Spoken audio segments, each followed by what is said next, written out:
భారతదేశం ఆధ్యాత్మికతకు నెలవు. కొండకోనలతో పాటు అనేక ప్రాంతాల్లో ఆలయాలున్నాయి.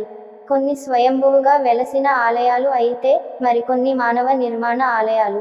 అయితే ఏ ఆలయానికి ఆ ఆలయమే దాని ప్రత్యేకతను నిలబెట్టుకుని ప్రపంచవ్యాప్తంగా ప్రసిద్ధి చెందాయి. అయితే కొన్ని దేవాలయాలు నేటికీ సైన్స్ ఛేదించని రహస్యాలకు నెలవు. అటువంటి ఆలయాల్లో ప్రపంచ ప్రసిద్ధిగాంచింది కేరళలోని అనంత పద్మనాభస్వామి దేవాలయం ఒకటి.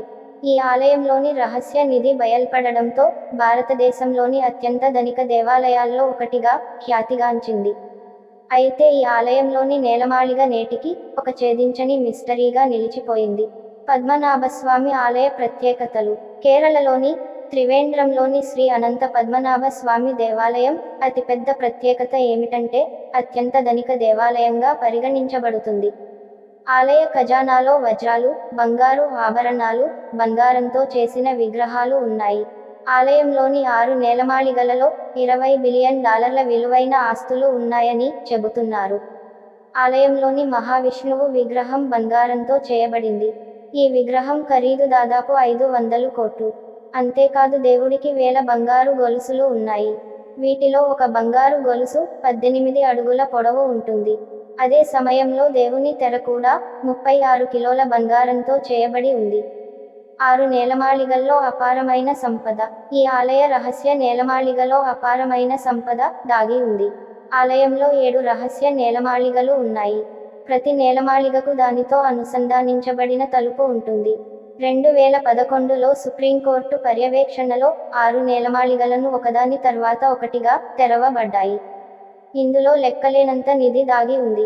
మొత్తంగా ఇక్కడ ఆలయ ట్రస్టు వద్ద ఉంచిన 1,00,000 కోట్లకు పైగా విలువైన బంగారు, వజ్రాభరణాలను గుర్తించారు. 7వ తలుపు రహస్యం. 6 తలుపులు తెరిచిన తర్వాత 7వ తలుపు తెరవడంపై చాలా వివాదం జరిగింది. ఈ నేపథ్యంలో సుప్రీంకోర్టు ఈ విషయంలో జోక్యం చేసుకుని 7వ తలుపు తెరవడంపై నిషేధాజ్ఞలను విధించింది. ఆలయ 7వ తలుపు చెక్కతో చేయబడింది. ఈ తలుపు మీద ఒక పెద్ద పాము బొమ్మ చెక్కబడి ఉంది.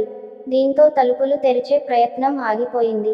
ఈ ద్వారానికి శ్రీ మహావిష్ణువు పాన్పు అయిన శేషుడు కాపలాగా ఉన్నాడని నమ్ముతారు. ఈ తలుపు తెరవడంపై వివాదం నెలకొంది. అంతేకాదు ఈ తలుపు తెరిస్తే భారీ విపత్తుకు దారి తీస్తుందని నమ్మకం. ప్రత్యేక మంత్రాలతో తలుపులు తెరవబడతాయి.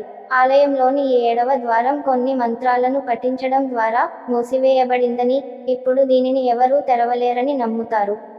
తలుపు మీద ఉన్న పాముల ఆకారాన్ని చూస్తే నిపుణులు దీనిని నాగపాశం వంటి ఏదైనా మంత్రంతో మూసివేసి ఉంటారని, దీనిని ఇప్పుడు తెరవాలంటే గరుడ మంత్రాన్ని పఠించాల్సి ఉంటుందని పండితులు భావిస్తున్నారు. అయితే తలుపు తెరచే ఈ మంత్రాలు చాలా కష్టతరం అని విశ్వాసం. తలుపు తెరిచేందుకు చేసే ప్రయత్నం, పద్ధతిలో ఏ చిన్న పొరపాటు ఉన్నా అది ప్రాణాంతకం అవుతుందని భావిస్తున్నారు. అందుకనే ఇప్పటి వరకు ఎవరూ నేలమాళిగలోని 7వ గదిని తెరవడానికి సాహసించడం లేదు. ఇలాంటి ఇంట్రెస్టింగ్ వీడియోల కోసం మన ఛానల్ని సబ్స్క్రైబ్ చేసుకోండి. Thank you.